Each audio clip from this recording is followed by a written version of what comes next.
네, 창세기 5장입니다. 창세기 5장은 아담의 족보라고 돼 있어요. 우리가 아담에게는 여기 지금 성경에는 등장하는 인물이 가인과 아벨이라는 자식들만 등장하고 있는데 실상은 다른 자녀들도 있었을 겁니다. 근데 이 중에서 성경은 의인 아벨 그리고 아벨을 의인을 대적하는 악인 가인의 이야기에 집중을 했다는 거죠. 가인의 집안은 이제 당시에 존재했던 모든 사람들과 함께 홍수 심판 때 다 멸망을 해서 이 땅에서 이제 사라졌습니다.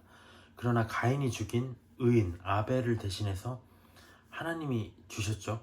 셋을 통해 이어진 계보는 노아까지도 이어졌습니다. 그래서 노아의 가문은 홍수 심판 때 유일하게 살아남았고 나머지 모든 인류들은 그때 멸망을 했다라는 게 이어졌습니다. 그래서 지금 우리가 저를 비롯해서 이 세상에 살아가는 모든 인류는 다 노아와 그의 세 아들이 그 조상인 거죠. 물론 아담의 조상이지만 그래서 성경은 세 아들, 근데 성경은 또 뒤에 보면 이렇게 나와요. 세 아들이 있는데 세 아들에 대해서 설명은 하지만 주로 집중하는 주제가 누구냐? 셈이다. 왜 셈족인가? 셈을 통해서 이스라엘 민족이 나왔다는 거죠. 또 셈을 통해서 이스라엘 민족과 그 안에서 메시아 예수님이 나오셨다는 거죠. 그렇기 때문에 성경은 셈의 이야기에 집중을 하고 있다. 근데 창세기 4장, 이 5장 직전의 4장에서는 가인의 계보, 가인의 후손들의 이름들이 등장을 합니다. 그 각자의 이름들을 우리가 살펴봤어요. 그 이름들의 특징은 무엇이냐? 자기 자신의 힘과 지혜를 의지해서 인간 문명을 고도로 발전시켜 나갔다라는 점이죠. 그래서 우리가 보기에는 인류가 이렇게 편안하게 살 수 있는 원동력이 거기서부터 시작됐구나. 뭔가 문명을 발전시킨 대단한 사람들이구나라고 볼 수 있겠지만 하나님의 입장, 성경의 입장에서는 그들은 하나님을 없이 살아가는 하나님을 대적하는 존재였다. 그래서 결국에는 어떻게 됩니까? 하나님을 대적하는 적그리스도의 대표적인 모형 라멕이 탄생을 했다는 거죠. 그 라멕이 어떤 일을 했나요? 두 아내들에게 내 말을 들으라고 명령을 했어요. 왜 아내들에게 얘기를 했냐? 그러면서 뭐라고 얘기했냐면 만약 누군가 나한테 털끝만큼의 상처라도 주면 내가 그 사람이 소년일지라도 죽일 것이다 라고 엄포를 놨습니다. 이는 왜 이런 얘기를 했을까요? 여자의 후손이 뱀, 사탄의 머리를 부수리라는 하나님의 말씀이 주어졌다는 걸 알고 있었는데 거기에 대해서 노골적으로 반기를 일으키는 거죠. 여자의 후손들, 너네 아내들 내 말을 잘 들어. 니네 후손들이 나한테 어떤 상처를 주면 나는 너희들 다 소년일지라도 다 죽여버릴 거야 라고 얘기를 한 것은 이 창세기 3장 15절 하나님의 말씀에 대한 반기였다라고 또 볼 수가 있겠습니다. 어쨌든 이 반역하는 민족 가인의 세대는 홍수 심판으로 멸망을 했고 이제 노아로 이어졌는데 그러면 이제 가인의 후손들 말고 아벨의 후손, 의인 아벨로 이어지는 계보는 어떻게 되어 있는가? 그 후손들의 이름에 또 특징들이 있어요. 그래서 그 내용들을 한번 살펴보도록 하겠습니다. 1절에 보면 아담의 계보를 적은 책이니라 라고 되어 있는데 실상 아담 다음에 바로 셋으로 이어지거든요. 그래서 저는 오히려 셋이 이제 아벨 대신에 다른 씨를 주신 거잖아요. 그래서 저는 아담 다음에 아벨이었고 아벨은 죽었지만 그 다음에 사실 셋으로 인류가 이어졌기 때문에 아벨의 계보다라고 저는 생각을 합니다. 3절에 보면 첫 번째 등장을 하고 있죠. 아담 다음에 셋, 대신하다라는 뜻 우리가 지난 시간에 봤습니다. 또 하나라는 뜻이 있어요. 또 하나의 뜻 한번 적어놨으면 좋겠어요. 정해졌다라는 뜻이 있다는 거죠. 정해졌다. 대신하여 아벨을 대신하여 주셨다라는 뜻 말고도 정해졌다라는 뜻이 있다라는 것. 6절에 에노스가 등장을 합니다. 에노스도 우리가 봤죠. 고칠 수 없는 부패한라는 뜻인데 그렇기 때문에 죽을 수밖에 없는 이라는 뜻도 하나를 추가했으면 좋겠어요. 죽을 수밖에 없는, 고칠 수 없는, 부패한. 그렇기 때문에 이들이 하나님의 이름을 불렀다. 자기들이 죄인이기 때문에. 그리고 하나님을 찾고 하나님께로 돌아가는 리턴한 시점이 바로 에노스였다라고 볼 수가 있습니다. 그 다음에 9절에 보면 게난이 등장을 하죠. 게난은 보금자리를 마련하다는 뜻이에요. 보금자리를 마련하다. 어떤 우리가 가인을 보면은 높은 성을 쌓았다고 얘기를 하고 있는데 보금자리는 어떤 의미인가요? 어떤 내가 그 높은 성을 내 힘으로 쌓은 게 아니라 하나님이 제공하신 어떤 안식처에서 살아가는 모습이 연상이 되는 거죠. 보금자리를 마련했다. 12절에 보면 마할랄렐이라는 사람이 등장합니다. 하나님을 찬양하다 라는 뜻입니다. 하나님을 찬양하다라는 뜻. 15절에 보면 이제 야렛이 등장해요. 야렛은 내려오다 라는 뜻입니다. 내려오다. 우리가 제가 이 지금 말들을 계속 하고 있는데 이것들이 나중에 종합을 해서 뭐 어떤 메시지가 연결되는 부분들이 있어요. 18절에 보면 이제 우리 에녹이 등장합니다. 우리가 너무 잘 알고 있죠. 아까 근데 앞에서도 에녹이 나왔어요. 시작이라는 에녹이 나왔어요. 근데 여기서의 또 시작은 무엇일까? 가인의 시작, 가인의 후손인 에녹의 시작은 무엇이었나요? 사람 중심의 시대의 시작이었다라는 것이라면 에녹은 하나님 중심의 시대의 시작. 그래서 에녹은 어떤 일을 했냐? 하나님과 동행하는 삶을 살았잖아요. 그래서 하나님 중심의 시작이었다. 22절에 보면 이제 무드셀라가 등장합니다. 무드셀라는 창 던지는 자라는 뜻이래요. 창 던지는 자. 근데 그 당시에 이제 창 던지는 자가 보초 역할을 했다는 거죠. 보초 역할을 했기 때문에 어때요? 보초가 죽어버렸어. 그러면 모두 다 몰살 당하는 거예요. 그렇기 때문에 원래는 창 던지는 자라는 뜻이었는데 그들의 뜻에 더 추가돼서 심판과 종말이라는 뜻이 생겼다는 거죠. 창 던지는 자가 죽으면 심판과 종말이 오는 거잖아요. 그들에게는.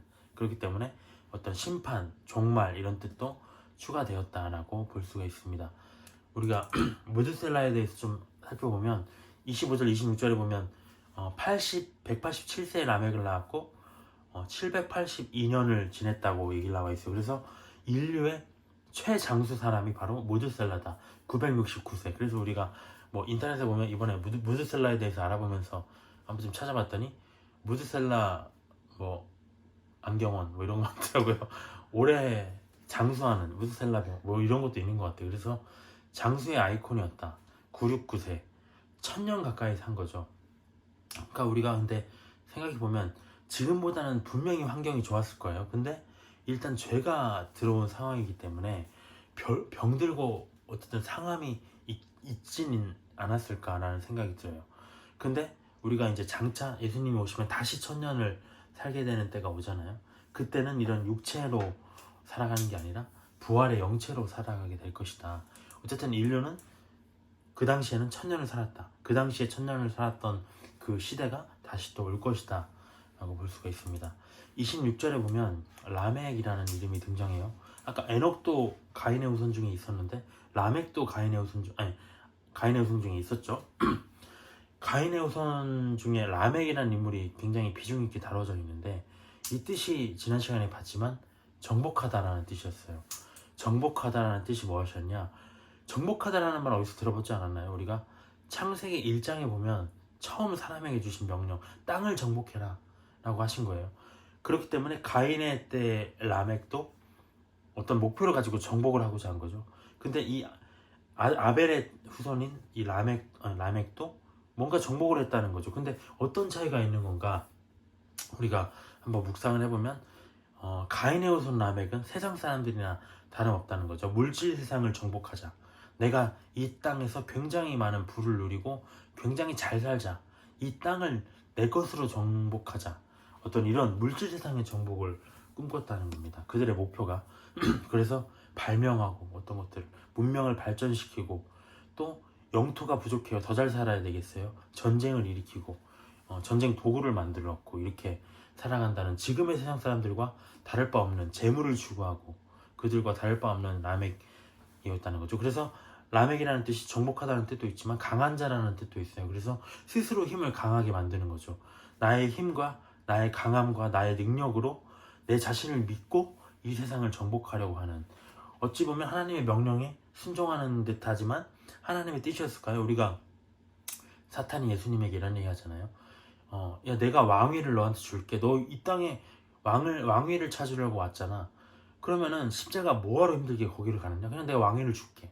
그럼 끝나는 거 아니냐라고 했지만 하나님의 뜻이었나요? 물론 왕위를 되찾는 것, 예수님이 왕으로 등극하시는 것이 하나님의 뜻이지만 그 과정도 중요하게 생각하신다는 거죠. 근데 만약 이것도 마찬가지였다는 거죠. 그래서 땅을 정복은 했지만 어떤 그들 방식대로 하나님 없이 그들의 세상을 정복했다. 근데 반대로 이 라멕은 어땠을까? 영적인 세상을 정복하는 라멕이었을 것 같아요.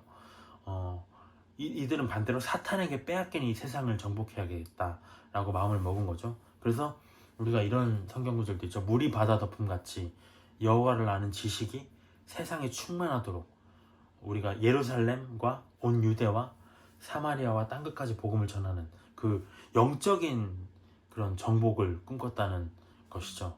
그래서 근데 그 수단이 또 뭐였나요? 자기 자신의 힘으로? 아닙니다. 이 수단도 달라요.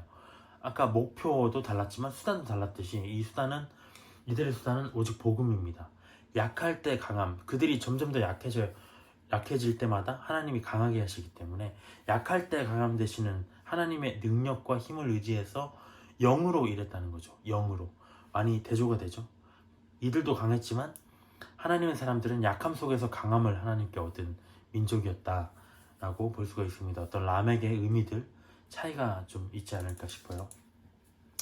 29절에 보면 노아가 등장을 합니다. 노아, 안식이라는 뜻이죠. 안식. 어떤 죄로 지친 인생, 아담과 하와 이후에 선악과를 먹고 가인이 또 죄를 짓고 이런 이후에 땅이 저주가 됐잖아요. 그래서 그로 인해서 저주받은 땅에서 살아가는 모든 민족들은 죄로 지쳤다는 거죠. 그래서 그 죄로 지친 인생에게 어떤 안식을 주셨다라고 볼 수가 있습니다.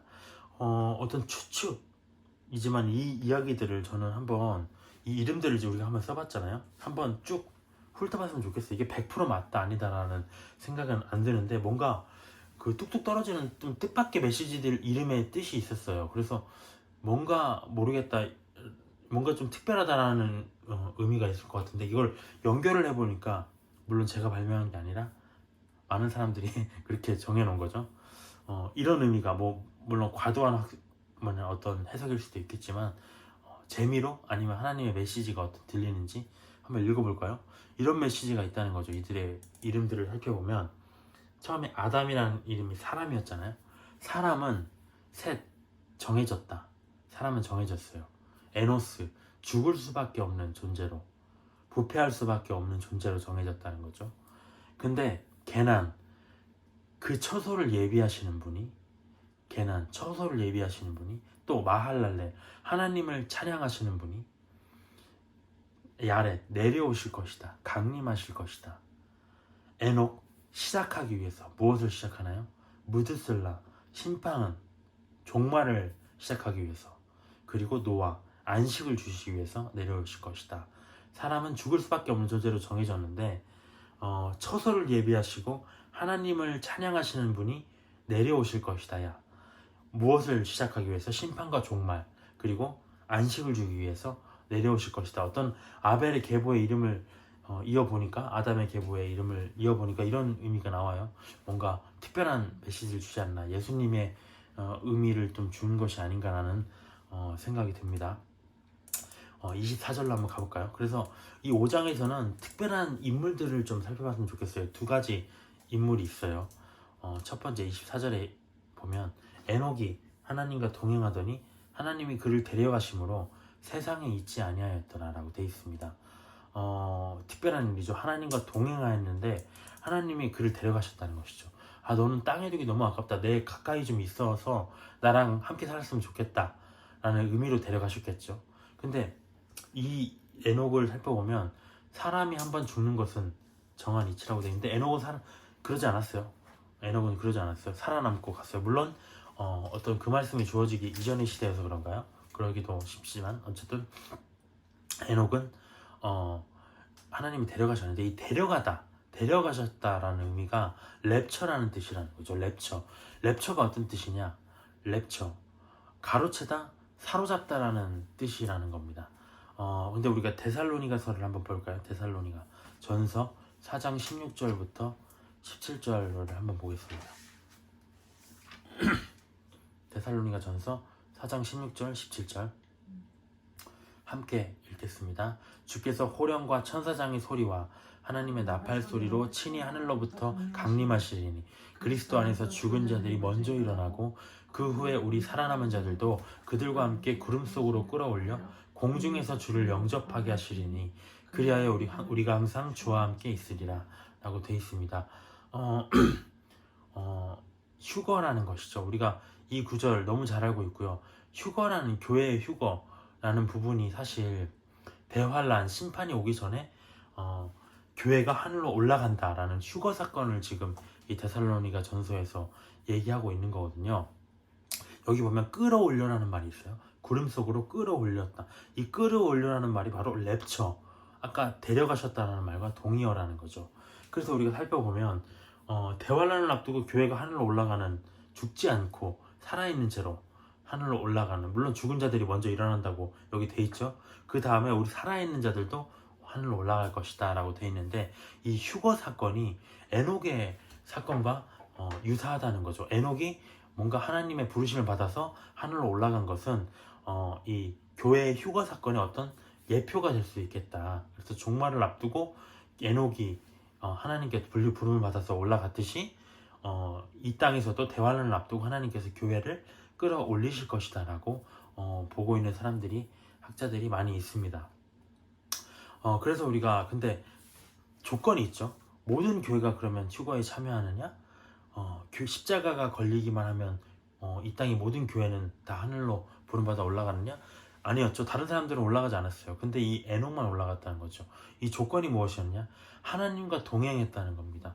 하나님의 뜻대로 하나님과 친밀하게 교제하고 동행한 교회, 성도들만 부름받아서 올라갔다는 게 에녹의 메시지거든요. 그것처럼 우리 교회도 누구나 다 올라가는 것이 아니라 하나님과 동행한 자만 그날에 부름을 받아서 하늘로 올라갈 것이다 라는 메시지를 주고 있다고 볼 수 있을 것 같습니다. 또 29절로 한번 볼까요? 두 번째 인물은 노아입니다. 노아. 29절, 이름을 노아라 하여 이르되 여호와께서 땅을 저주하심으로 수고롭게 일하는 우리를 이 아들이 안위하리라 하였더라라고 되어 있습니다. 노아는 하나님의 뜻에 순종해서 방주를 오랫동안 만들었잖아요. 근데 한번 생각해보면 그 이름이 안식이었어요. 근데 자기 이름처럼 어떤 그가 안식을 준 일이 있나요? 사람들에게? 안식을 준 일은 없어요, 사실. 근데 그럼 어떤 의미인가? 이 땅을 저주받은 땅에서 우리를 이 아들이 안위하기 때문에 안식이라는 노아를 주셨다고 했는데, 그럼 이 노아를 가리키는 게 아니라 어떤 다른 자를 얘기하고 있는 것이 아닌가라는 생각이 들어요. 우리가 아담과 하와, 가인으로 인해서 이 땅이 하나님께 저주받았습니다. 그래서 우리가 지금도 이렇게 수고롭게 살아가고 있다는 거죠. 근데 그런 우리에게 참 위로, 참 평안, 참 안위를 주실 자가 누구시죠? 노아가 아니었죠. 예수님, 평강의 왕, 이 땅에 강림하셔서 이 땅을 통치하실 평강의 왕 예수님이 바로 그 아들이시다라고 얘기를 하고 있고, 그래서 노아는 에녹은 어떤 휴거된 교회의 모습을 보여주고 있다면, 노아는 이 땅에 안식을 주시는, 평강을 주시는 어떤 예수님의 모습, 구원을 주셨죠. 또 노아가 방주를 통해서 사람들을 구원했잖아요. 그것처럼 어떤 구원을 주시는 예수님을 모형으로 하고 있다라고 볼 수가 있을 것 같습니다. 그리고 난 다음에 31절에 그는 777세를 살고 죽었어요. 특별하죠? 777을 살고 죽었어요. 하나님의 완전수가 7인데 7이 3번이나 있어. 정말 엄청나게 완전한 사람이었죠. 우리가 그 구약의 부분에 보면 노아, 하나님이 자기를 대표하는 의인을 얘기하시잖아요. 노아, 욥, 다니엘을 언급하셨거든요. 다른 모든 인물들 중에서 내 마음에 성이 찬 의인이 있었다라고 얘기를 하시면서 뭐라고 얘기하시냐면 노아, 욥, 다니엘을 얘기하셨는데 그 중에 하나가 노아였다. 얼마나 완전했으면 777세를 살았어요. 그 다음에 32절에 노아는 500세 된 후에 셈과 함과 야벳을 낳았더라. 아까 말했다시피 노아의 홍수 이후에 다 죽고 노아의 세 아들들로부터 온 인류가 나뉘었다라고 볼 수가 있습니다. 이제 창세기 6장으로 한번 넘어가 볼까요? 창세기 6장. 창세기 6장에 보면 이제 본격적으로 인간이 타락하기 시작했고 하나님의 심판이 임했습니다. 물론 아까 에노스를 통해서 하나님의 이름을 부르는 사람들이 나와왔고 노아에 의인된 그런 가문이 존재했지만 그 외에 사람들은 어떤 모습이었을까요? 굉장히 타락하고 끔찍한 모습이었을 것이다. 그 타락 중에 타락이 어떤 모습이었냐라는 부분이 바로 6장 서두에 나오는 겁니다. 1절로 한번 가보겠습니다. 사람이 땅 위에 번성하기 시작할 때 그들에게서 딸들을 낳겠죠. 사람들이 하나님의 아들들이 사람의 딸들의 아름다움을 보고 자기들이 좋아하는 모든 여자를 아내로 삼는지라 라고 되어 있습니다. 하나님의 아들들이라는 게 누구인가에 대해서 먼저 알아봐야 될 것 같아요. 하나님의 아들들은 천사들을 얘기하는 겁니다. 우리가 성경의 단어는 최초 사용된 곳에서 그 뜻을 계속 이끌고 가는 거죠. 우리가 예를 들어 창세기 1장 1절에 바라라 창조하셨다. 바라 무에서 유를 창조하셨다는 바라라는 그 뜻이 뒤에 어딘가에 나와도 그거는 무에서 유를 창조하는 바라라고 바라는 그 뜻을 가지고 있다라고 우리가 해석을 하고 있잖아요. 그것처럼 우리가 이 성경 단어 그러면 이 하나님의 아들들이 처음 어디에 쓰여 있냐? 우리가 창세기가 가장 먼저 있고 인류의 시초를 다루고 있는 건 맞는데 가장 먼저 쓰여진 책은 무엇이냐 라고 보면은 사실 욥기라고 보고 있어요. 이 창세기는 뭐 모세 때부터 쓰여졌다는 말이 있잖아요. 근데 욥기가 그보다 먼저 쓰여졌다라고 얘기를 하고 있습니다. 욥기 1장 6절에 보면 1장 전체에 보면 또 이렇게 나오고 있어요. 하나님의 아들들이라는 얘기가 나와요. 하나님 앞에 서서 하나님의 아들들이 나왔다. 근데 그 아들들이 누구냐? 천사였다는 거죠. 그렇기 때문에 이 지금 창세기 5장에 나오는 하나님의 아들들도 천사로 해석해야 해석이 되는 것이다 라고 볼 수가 있습니다. 근데 그 천사들이 그럼 천사들이라고 바꿔서 얘기를 해볼게요. 천사들이 사람을 아내로 삼았다는 거죠. 사람의 딸들을 아내로 삼고 사람과 연합했다. 우리가 정상적으로 하나님의 명령에 순종하는 정상적인 천사들이 사람과 일탈을 할 수가 있을까요? 없죠. 그럼 여기 천사들은 도대체 누구냐? 왜 하나님의 천사들임에도 사람의 딸들과 연합을 하는 이런 끔찍한 일을 하는 것인가? 라고 보면은 우리가 성경에서 계속 보면 사탄의 존재에 대해서 얘기를 하면서 또 이런 얘기가 있습니다. 옛날 하늘에서 계명성이라고 불리는 우리가 루시퍼라고 불리는 그 천사가 있었다는 거죠. 하나님의 음악을 관장하는 천사라고 돼 있어요. 그 천사가 반역을 일으켰어. 내가 어디죠? 이사야서인가요? 어디죠? 그 부분에 보면 이런 얘기가 나와 있어요. 이사야서 아닐 수도 있습니다. 그 얘기가 나와 있어요. 내가 뭇 별과 같이 높아지리라 라고 나와 있어요. 그래서 하나님과 같이 자기가 높아지는 것을 꿈꾸고 결국에는 반역을 일으키는데 자기만 반역하는 것이 아니라 하늘에 있는 3분의 1의 별들을 천사들을 같이 모아서 이끌어서 반역을 일으켰고 하나님이 그들을 모두 땅으로 쫓아냈다. 그래서 땅에 떨어지는 모습까지 묘사가 되고 있습니다. 그 땅에 떨어진 악한 영들이 지금 우리에게 역사를 하고 있는 거죠. 그 본체는 사탄이다 라고 볼 수가 있습니다. 그래서 그 사탄의 영들이 지금 따라 내려온 거예요. 근데 어떤 목적이 있었겠죠. 왜 사람의 딸들과 연합했을까? 우리가 한번 추측을 해본다면 창세기 아까 3장 15절에서 여자의 후손이 그 뱀의 머리를 부술 것이다 라고 했어요. 그 말씀을 사탄이 그 말씀을 들은 날 이후부터 사탄에게 지상 최대의 목표가 무엇이었을까요? 이 여자의 후손, 메시아 예수님이 태어나지 못하게 해야 되겠다. 여자의 후손이 태어나면 우린 다 죽는다. 일생일대의 목표로 정한 거죠. 그래서 우리가 첫 번째 그들이 시도한 게 뭐냐면 가인의 세대였어요. 온 인류가 타락해가기 시작했어요. 비단 가인뿐만 아니라 아마 그 시대의 모든 인류가 타락했을 거예요. 그 시대가 하나님 없이 살아가는 그 시대가 가장 그들에게는 마음에 들었겠죠. 근데 갑자기 하나님이 의인 아벨을 통해서 아벨을 대신에 셋을 주시면서 갑자기 다른 씨를 만들어 나가신다는 거죠. 그래서 결국에는 다 심판을 받는데 이들은 살아남게 되는 어떤 그런 상황까지 왔잖아요. 그것처럼 어쨌든 이 사탄은 이들은 이 지금 의인의 씨가 또 생겨버렸네? 안 되겠다.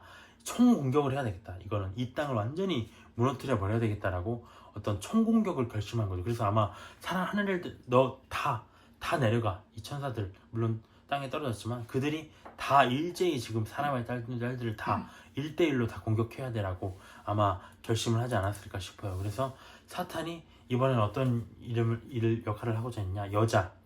여자들을 여자의 후손이라고 했잖아요. 근데 만약에 여자가 천사와 연합을 했다면, 또 천사와 연합해서 난 자식을 낳았다면, 그들이 사람이 이제 아니게 되는 거죠. 여자가 아니라 그들에게서 딸이 난다고 해도 그들은 이제 사람이 아니게 되는 거죠. 변종으로 만들고자 한 거죠. 그러면 여자의 후손이라는 말이 생겨나지 않을 것이다. 또 하나는 뭘까요? 이렇게 완전히 타락시키면 홍수 심판에서 하나님이 인류를 완전히 다 없애버리시겠지? 라고 마음을 먹었던 거죠. 홍수 심판이 그들에게 어쩌면 목표였을 수도 있어요. 하나님이, 공의의 하나님이 저들을 다 쓸어버릴 거야. 그러면 메시아도 태어나지 않겠지라고 그들은 생각을 했던 거죠. 어떤 여러 가지 생각을 하면서 이렇게 공격이 들어온 겁니다. 근데 왜 천사가 사람들과 연합해서는 안 되는가? 우리가 마태복음 22장에 보면은 천사들에 대해서 예수님이 말씀하고 계세요. 뭐라고 얘기하시냐면 우리도 부활의 영체를 얘기하면서 어떤 사람이 우리도 장차 그날이 오면은 우리가 뭐 아내에 대해서 얘기를 하죠. 내가 만약에 이스라엘 율법에 의하면 첫째 부인을 내가 취했는데 그 부인이 예를 들어 죽었다. 안 되죠. 부인이면 안 되죠. 남편이 취했는데 그 남편이 죽었어요. 그럼 둘째 동생이 형의 아내를 취하게 돼 있잖아요. 근데 그게 계속 취하다 보면 어떻게 됩니까? 그러면 나중에 우리가 천국에서 만났는데 그럼 누구의 와이프가 되는 것이냐? 형의 와이프였는데 형이 죽음으로써 내가 지금 그 아내를 취하게 됐는데 그럼 나의 와이프입니까? 형의 와이프입니까? 그런 얘기를 물어봤잖아요. 그러니까 예수님이 너 성경을 진짜 모르는구나. 크게 오해했다. 성경을 모르기 때문에 오해했다라고 얘기하시면서 뭐라고 하냐면 천사들은 그 장가도 아니가고 시집도 아니간다. 근데 우리가 그날에 천사와 같을 것이다. 영체라는 거죠. 육신의 어떤 생식, 번식 욕구가 없는 그런 영체로 살아가는 존재다. 육체가 없는. 그렇기 때문에 천사들은 영체였어요. 근데 이 영체들이 육체들과 어떤 연합을 해서 변종을 만들어내고 그를 통해서 뭔가 타락시키고 종말로 이끌어가는 계획들을 세웠다는 거죠. 우리가 뭐 이 종말의 내용들을 계속 잘 살펴봐야 되는 게, 이 종말의 내용들이 과거의 일이다 끝난 게 아니라 이제는 홍수로 물로 심판하지 않겠다는 언약을 하셨지만 이제는 불심판이 기다리고 있다는 거죠. 그리고 그날이 굉장히 가까웠다는 것. 근데 그때 당시의 모습들을 면밀하게 봐야 우리가 지금 다가올 종말도 면밀하게 대비를 할 수가 있기 때문에 그래서 이 부분에 보면 이들이 종말의 특징이 또 무엇이었냐? 굉장히 타락한 시대의 특징, 하이브리드가, 변종이 등장했다는 거죠. 다른 육체들끼리 서로 연합을 했다는 거죠. 하나님의 질서를 깨트리고자 했다는 거죠. 그런 영리를 보였다. 그럼 지금 시대로 보면 우리가 뭐 천사가 지금 와서 사람들하고 뭐 영적으로 그렇게 할 수도 있겠지만 이미 메시아는 오셨기 때문에 지금 모습에 비춰본다면 뭘까요? 남자가 남자와 더불어 음행을 하는 것, 여자가 여자와 더불어 음행을 하는 것. 그래서 동성애가 어떤 종말의 징조의 가장 타락한 시대의 모습이라고 볼 수가 있다라고 여기서 추측을 할 수가 있을 것 같습니다.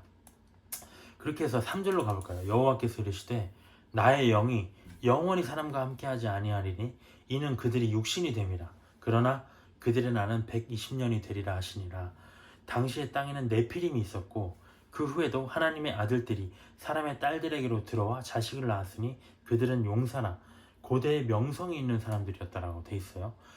그들은 완전한 육신이 돼버렸어요. 왜냐면 우리가 하나님은 본래 자기의 형상과 모양, 자기와 소통할 수 있는 어떤 영적, 육적, 혼적 이런 영적 존재로 창조를 하셨는데 그들이 이제 쾌락, 육신의 정욕만을 추구하는, 영은 생각지도 않는 그런 완전히 쾌락적인, 그러니까 우리가 지금 이대로 봤을 때 천사들이 어떤 영적으로 가늠을 한 게 아니라 어떤 아름다운 모습으로, 잘생긴 모습으로 나왔던 것 같아요. 정말 그 시대에 그 사람들이 또 잘생기지 않았을까 싶어요. 지금 요즘의 시대에 사람들도 잘생기고 이쁘잖아요. 옛날에 우리 저 때 기억나나요? 코찔찔이 50명씩 반에서 일하는데 공부할 때 알죠? 그때는 누구나 다 못생겼어요. 이상하게. 지금 보면 지금 만나면 그래도 잘생겼다 이런 사람도 있는데 그 당시에는 막 10대 20대 막 중학생 사진 보면 막 경악을 금치 못할 정도로 끔찍한 모습으로, 저만 그럴 수도 있지만 어쨌든 그랬단 말이에요 대부분. 근데 요즘 시대 보세요. 너무 잘생겼어. 막 애들 막 무슨 인형 같고요. 중고 가도 막 애들 너무 이쁘고, 지금 뭐 예색 유튜브에 계속 나오는 게 뭐 애들 춤추는 거 막 나오잖아요. 와, 얘네들 연예인이야. 하나하나가 다 연예인. 도대체 뭘까? 근데 어쨌든 그런 매력적인 게 있었기 때문에 그들이 천사와 연합을 하게 됐겠죠. 어쨌든 그들이 쾌락과 욕심을 추구하는 사람들이 되어버리기 때문에 이제 영적인 거는 전혀 나랑 소통이 안 되는 존재가 돼버렸다. 그래서 하나님이 단절 선언을 이제 완벽하게 하시는 겁니다. 그래서 근데 여기서 120년을 살게 하신다고 하셨어요. 근데 어떨까요? 이 120년이랑 수명이 많이 단축됐지만 이것이 어찌 보면 우리에게 축복일 수도 있어요. 정말 이 극심한 죄의 모습으로 어떤, 만약에 그 당시에 살펴보면 만약에 에이즈가 걸렸어요.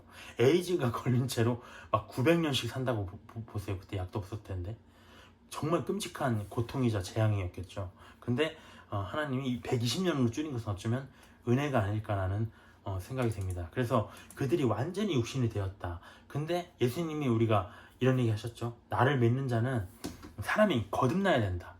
거듭나지 아니하면 하나님 나라를 볼 수가 없다고 하셨어요. 그래서 나를 믿는 자에게는 성령을 주시기 때문에 성령으로 인해서 육신이었던 사람이 영을 회복할 수가 있다라고 얘기를 하시는 겁니다. 어쨌든 그 당시에 사람들은 완전히 육신이 됐다.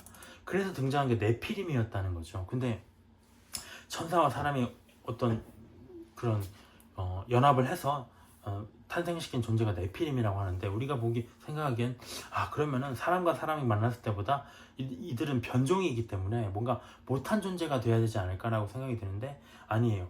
이 네피림이라고 불리는 존재는 용사가 됐다고 나와 있어요. 명성 있는, 자기 이름이 남는 어떤 명성 있는 존재가 됐다고 했어요. 어찌 보면 우리가 아까 앞에 인간의 문명의 발달과 비슷한 거죠. 사람들의 시각에 봤을 때는 와, 용사야? 명성이 있어? 정말 그 씨를 보존해서 대대로 한번 이어가고 싶네라고 생각이 들지만, 하나님 입장에서는 용사? 그들은 완전히 육신의 극치라는 거죠. 자기가 잘났고 자기 힘이 센데, 자기 이름이 엄청 뛰어난데 왜 하나님을 의지하고 하나님을 필요로 하겠어요? 그렇기 때문에 하나님의 사람들과 계속 성경의 일반적인 공통적인 어떤 주제입니다. 하나님의 사람들은 늘 매맞고 헐벗고 약하고 버림받고 깨지고 이런 존재들이에요. 근데 사람들의 존재, 느부갓네살을 보세요. 아수르 왕을 보세요. 다 강인하고, 로마 황제를 보세요. 강하고 자기 주관이 뚜렷하고 자기 세계와 힘이 뚜렷한 존재들, 사탄의 세력들, 이 땅의 왕의 세력들이라는 거죠. 근데 하나님은 그 약한 자들을 들어 쓰시자 우리가 고린도전서 1장 26절 한번 같이 볼까요? 약한 자들을 부르시는 하나님에 대해서 고린도전서 1장 26절부터 29절까지 한번 보겠습니다. 저같이 쭈구리들은 이 말씀을 굉장히 좋아해요. 고린도전서 1장 26절부터 29절 한번 봐볼까요? 하나님이 누구를 택하시는가? 26절부터 29절 함께 읽겠습니다. 형제들아, 너희의 부르심을 보라. 육체를 따라 지혜로운 자가 많지 아니하며 능한 자가 많지 아니하며 문벌 좋은 자가 많지 아니하도다. 그러나 하나님께서 세상에 미련한 것들을 택하사 지혜 있는 자들을 부끄럽게 하려 하시고, 세상에 약한 것들을 택하사 강한 것들을 부끄럽게 하려 하시며, 하나님께서 세상에 천한 것들과 멸시받는 것들과 없는 것들을 택하사 있는 것들을 폐하려 하시나니, 이는 아무 육체도 하나님 앞에서 자랑하지 못하게 하려 하심이라. 반드시 하나님의 법칙은 정말 약한 존재들을 들어 쓰시는 분이다. 왜냐? 강한 존재들은 지들 힘을 믿고 살거든요. 근데 하나님이 더 강하시다는 걸 보여주기 위해서 이 약한 존재들을 통해서 강함을 나타내시는 하나님이시다 라고 볼 수가 있는 겁니다. 우리가 잘나서가 아니고요. 5절로 다시 창세기 5장 5절로 한번 6장 5절로 가보겠습니다. 또 어떤 상황이냐면, 이제 여호와께서 사람의 죄악이 세상에 가득함과 그의 마음으로 생각하는 모든 계획이 항상 악할 뿐임을 보시고 한탄하셨어요. 6절에 보면 근심하셨어요. 한탄하셨어. 왜 한탄하셨을까요? 너희들은 나의 공의 때문에 너희는 심판받아야 돼. 이제 참 내가 너희와 함께 일생을, 평생을, 영생을 누리려고 했는데 너희가 이렇게 타락해서 결국에는 죽임당할 수밖에 없는 존재가 됐구나. 실제로 보면 내가 창조한 사람을 내가 지면에서 쓸어버리겠다. 그러면서 가축과 모든 생물들까지 쓸어버리시겠다고 하셨죠. 그러나 노아는 여호와께 은혜를 입었더라라고 되어 있습니다. 종말의 징조를 우리가 디테일하게 한번 살펴볼 수가 있어요. 첫 번째, 죄악이 세상에 가득했다 그랬어요. 죄악이 세상에 가득했다. 디모데후서 3장 1절부터 5절에 이런 얘기가 있습니다. 너는 이것을 알라. 말세에 고통하는 때가 이르러서 사람들이 자기를 사랑하고 돈을 사랑하고 자랑하고 교만하고 비방하며 부모를 거역하며 감사하지 아니하며 거룩하지 아니하며 무정하며 원통함을 풀지 아니하며 모함하며 절제하지 못하며 사나우며 선한 것을 좋아하지 아니하며 배신하며 조급하며 자만하며 쾌락을 사랑하기를 하나님 사랑하는 것보다 더하며 경건의 모양은 있으나 경건의 능력은 부인하니 라고 되어 있습니다. 이들의 이 시대의 바로 종말의 모습이라는 거죠. 말세의 모습. 경건의 모양은 있으나 경건의 능력은 부인.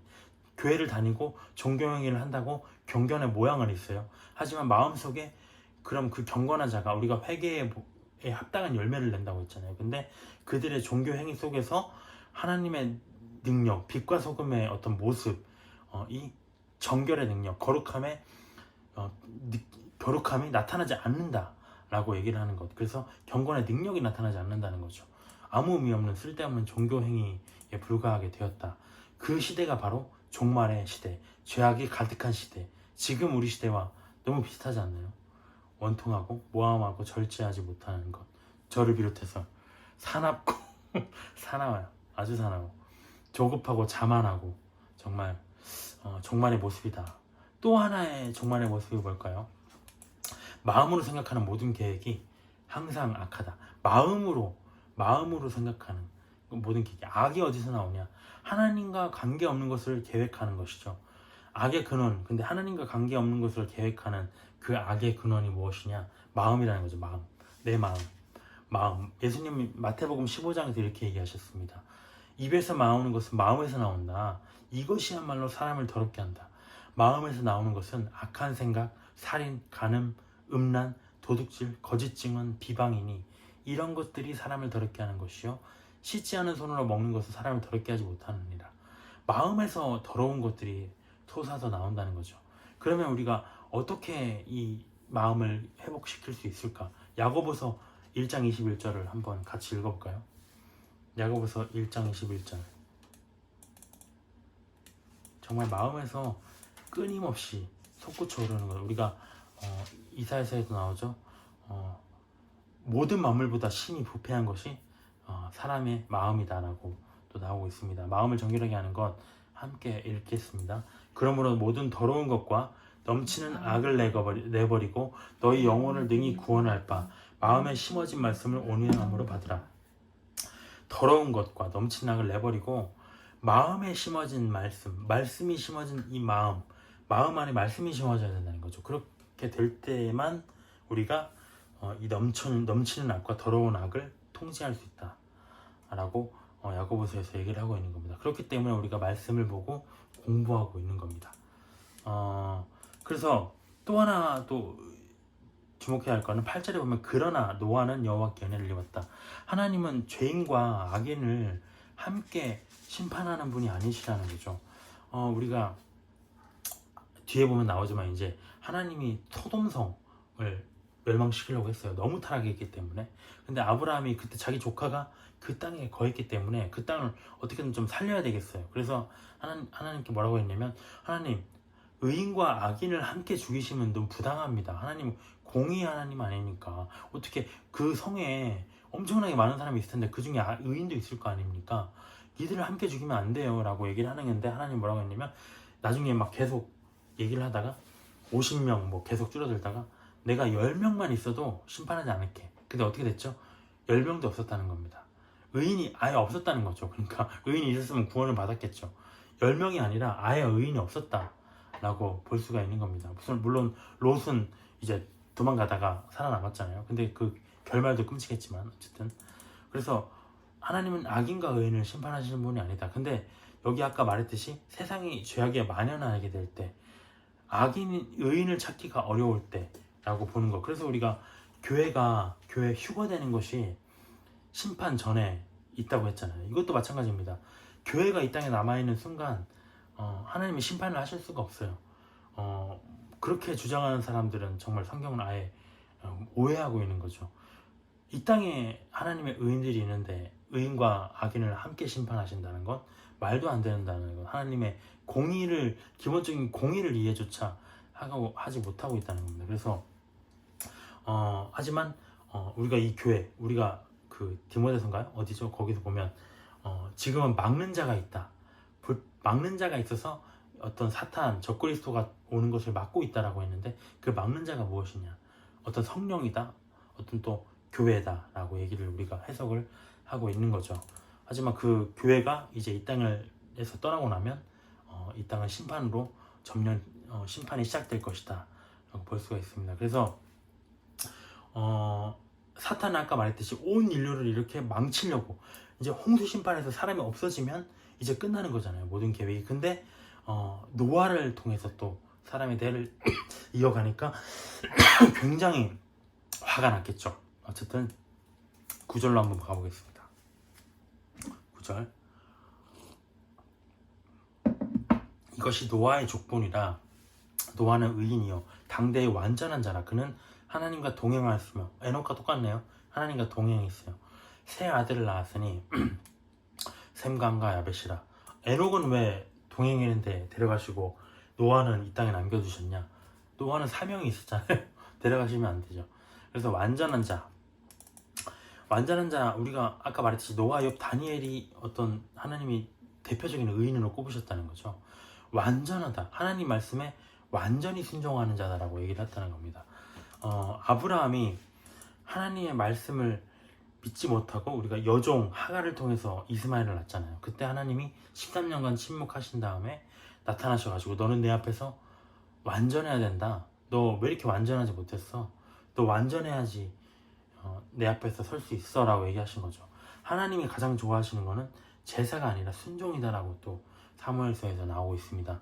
그렇기 때문에 완전한 자라는 것은 하나님 말씀에 완전히 순종하는 자다. 그래서 노아도 하나님의 말씀에 완전히 순종해서 오랜 기간 거대한 방주를 완성을 했다.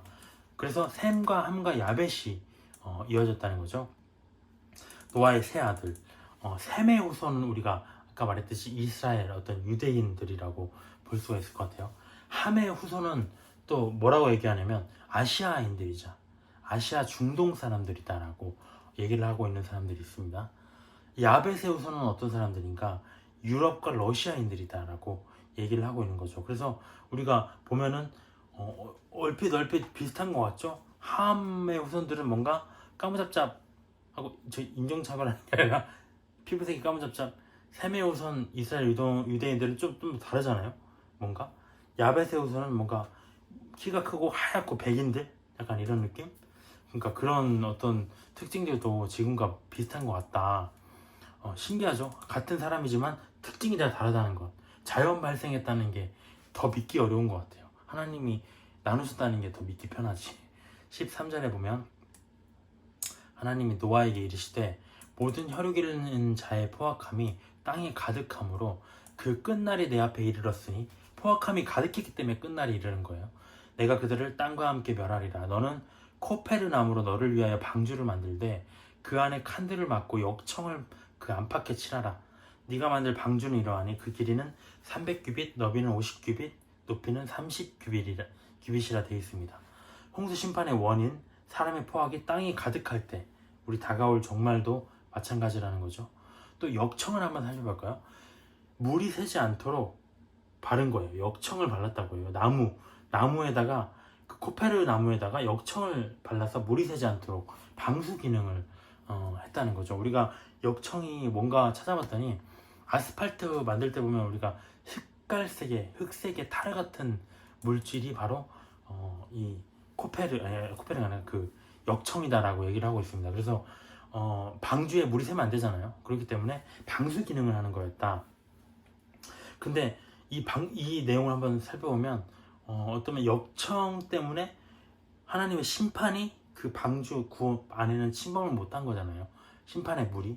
이렇게 보면 우리가 심판이 앞으로 다가올 때 우리를 완전한 구원에서 심판이 미치지 못하게 하는 것이 무엇이냐라고 보면 예수님의 보혈로 우리는 방수를 한 자들이기 때문에 하나님의 그런 불심판이 우리에게 미치지 않을 것이다 라고 또 볼 수가 있을 것 같습니다.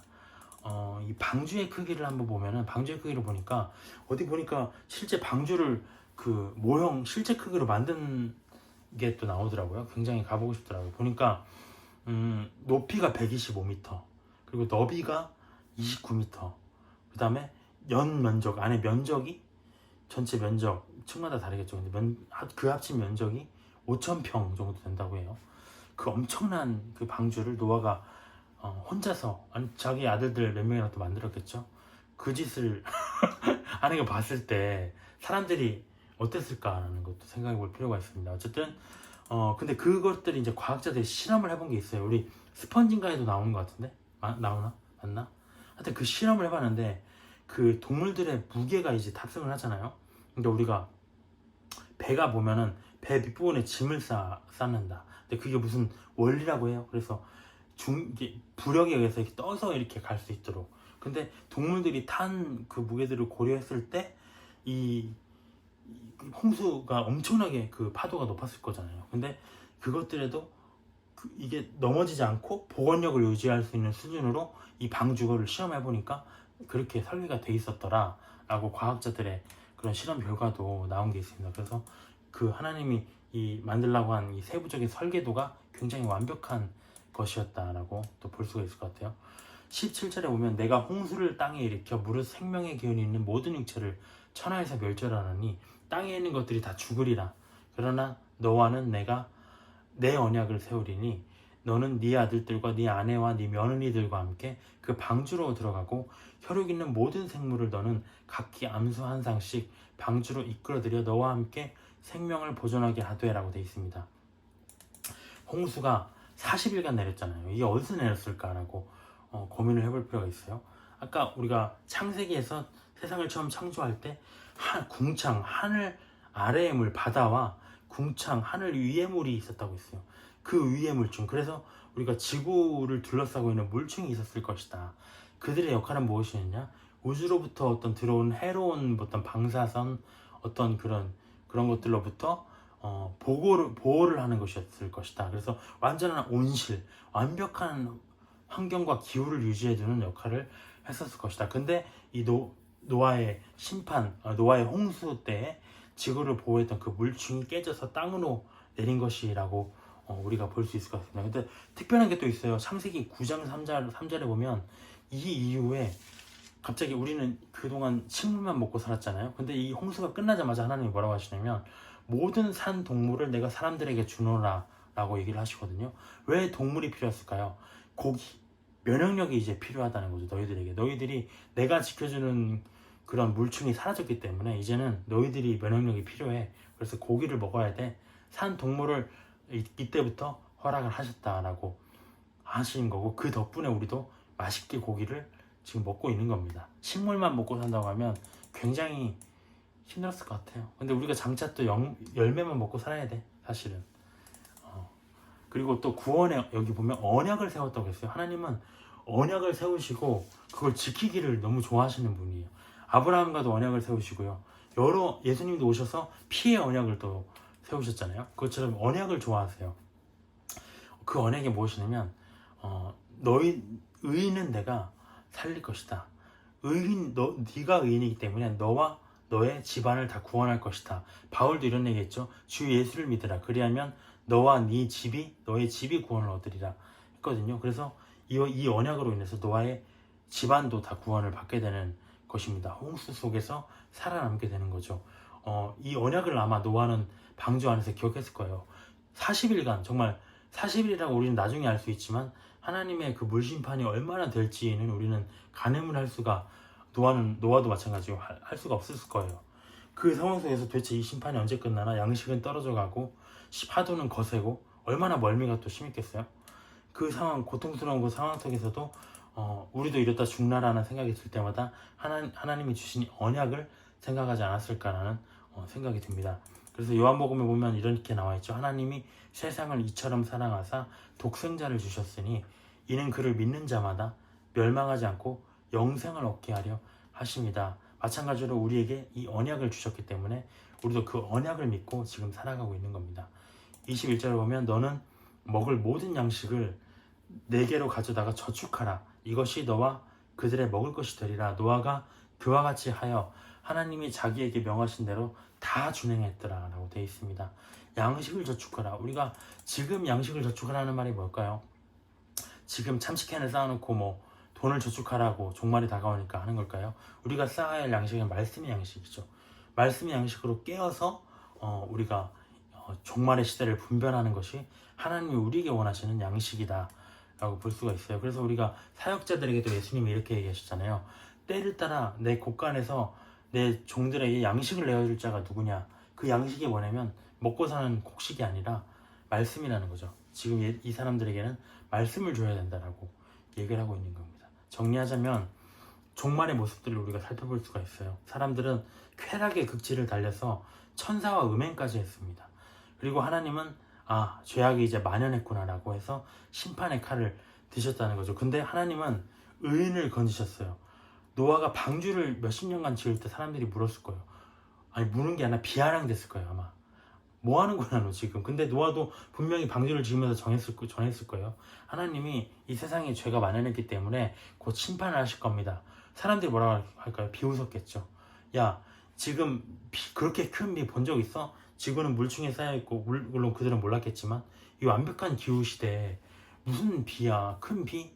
말도 안 된다는 얘기가 했고 미친 사람 취급했겠죠. 근데 어땠나요? 결국에는 그날이 왔고 사람들은 근데 이것도 특별한 거죠. 비가 한 번에 그게 쏟아진 게 아니잖아요. 계속 비가 내렸어요. 하루 이틀 3일 4일.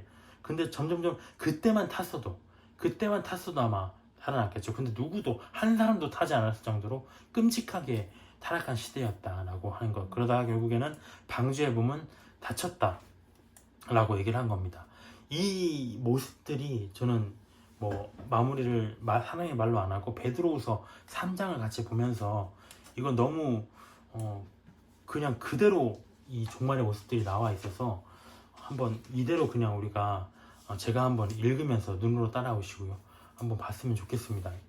이 노아의 시대와 이 불심판의 시대가 대조를 이루는 그 모습 베드로후서 3장에 보면 이렇게 나와 있습니다. 먼저 이것을 알지니 말세에 조롱하는 자들이 와서 조롱에 당했죠. 노아도 자기의 정욕을 따라 행하며 조롱하며 주께서 강림하신다는 약속이 어딨냐. 조상들이 잔 후로부터 만물이 처음 창조될 때와 같이 그냥 있다. 지금 그냥 이러고 있는 거야. 이 세상이 무슨 또 멸망이야. 강림? 야 말도 안 되는 얘기 하지 마라. 11조 같은 거 얘기도 하지 마라. 교회는 왜 가냐. 뭐 그냥 네 가족들이나 잘 건사해 라고 얘기하고 있는 거죠. 5절에 보면 이는 하늘이 옛적부터 있는 것과 땅이 물에서 나와 물로 성립된 것도 하나님의 말씀으로 된 것을 그들이 일부러 잊으려함이로다. 그들의 마음속에는 알고 있어요. 뭔가 이상하다. 이 세상이 이거 그냥 창조 안 된 것 같은데 알고 있어요. 근데 그들이 일부러 잊으려고 해요. 일부러 싫어. 하나님에 관련된 건 다 싫어. 정말 싫어. 그렇기 때문에 이 땅에 이 하늘과 땅이 만들어진 이 창조를 그들이 일부러 잊으려 하고 있다는 거죠. 6절에 보면 이로 말미암아서 그 때문에 세상은 물에 넘침으로 노아의 홍수로 멸망하였으되 7절에 보면 하늘과 땅은 이제 그 동일한 말씀 의인은 구원하시고 악에는 심판한다는 그 동일한 말씀으로 불사르기 위하여 지금 그때까지 보존되어 있는 상태라는 거죠. 보호하신 바 되어 경건하지 아니한 사람들의 심판과 멸망의 날까지 보존해뒀다. 일단 지금 보존해둔 상태인데 이 상태가 영원할 것이라고 믿는 자들은 그들이고 이 곧 심판이 다가올 거라고 믿는 자들은 우리 크리스천이 되어야 된다라고 하는 내용입니다. 그래서 그때까지 보존해둔 거야. 일시적인 거야. 8절에 보면 사랑하는 자들아 너희는 그렇게 되면 안 된다. 사랑하는 자들아 주께는 하루가 1000년 같고 1000년이 하루 같아. 너희들은 늘상 이대로 있다가 그냥 가고 죽을 것 같지만 하나님은 분명히 오신다. 그 시대를 종말의 모습을 우리에게 보여주고 계시기 때문에. 그래서 너희가 1000년 동안 안 하는데 또 오시겠냐고 얘기하지 말고 하나님은 1000년이건 시간에 구애 없으신 분이기 때문에 그 자기의 때가 오면 반드시 심판하러 올 것이다 라고 8절에서 얘기하는 겁니다. 그래서 주의 약속은 어떤 이들이 더디다고 생각하는 것 같이 더딘 것이 아니라 너희를 위한 것이다. 너희를 회개시키고 단 한 명이라도 멸망하지 않고 회개에 이르기를 원하고 있는 것이다 라고 얘기하고 있습니다. 그러나 10절에 주의 날이 도둑같이 오리니 영원히 참지 않으십니다. 주의 날에 도둑같이 옵니다. 그 날에는 하늘이 떠나가요. 하늘이 두루마리처럼 말립니다. 물질이 이 세상에 온 세상에 있는 물질들이 뜨거운 불심판으로 풀어지고 땅과 그 중에 있는 모든 일이 드러나리로다. 너희가 악인인지 선인인지 너희가 했던 모든 일들이 그 심판 앞에서 드러날 것이다 라고 되어 있습니다. 그렇기 때문에 11절에 이 모든 것이 이렇게 풀어질 것이야. 근데 너희가 어떠한 사람이 되어야 마땅하냐? 거룩한 행실과 경건함으로. 우리 종말에 사는 우리가 해야 할 건 무엇인가? 거룩한 행실과 경건함으로 하나님의 날이 임하기를 바라보고 간절히 사모하라. 주님이 오실 것이라는 것을 늘 기억하고 간절히 사모하라. 남편이 아내를 사모하듯이 사모하라. 그 날에 아내가 남편이죠. 그 날에 하늘이 불에 타서 풀어지고 물질이 뜨거운 불에 녹아지려니와 우리는 그의 약속대로 의가 있는 곳인 새하늘과 새 땅을 바라보도다. 의가 없는 사람이라면 이 땅에 이 하늘과 이 새 예루살렘 성에 들어갈 수 없다고 얘기하고 있는 겁니다. 그러므로 사랑하는 자들아, 너희가 이것을 바라보나니 주 앞에서 점도 흠도 없이 평강 가운데서 나타나기를 힘쓰라. 예수님을 믿었다면 우리가 다 구원받았고 우리의 죄가 씻김받았다고 알고 있어요. 근데 여기서 뭐라고 얘기하고 있나요? 주 앞에 선 너희들이 점도 없고 흠도 없이 나타나기를 힘써라. 평강 가운데서 나타나야지 너희가 고통 가운데서 나타나면 안 되지 않느냐?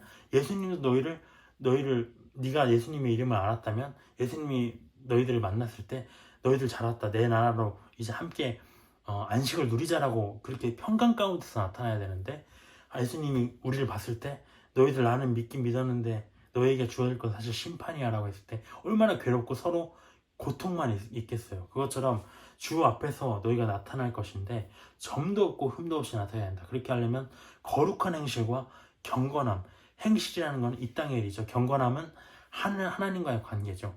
행실과 경건함을 구별되게 유지해야 된다 라고 얘기를 하고 있는 겁니다.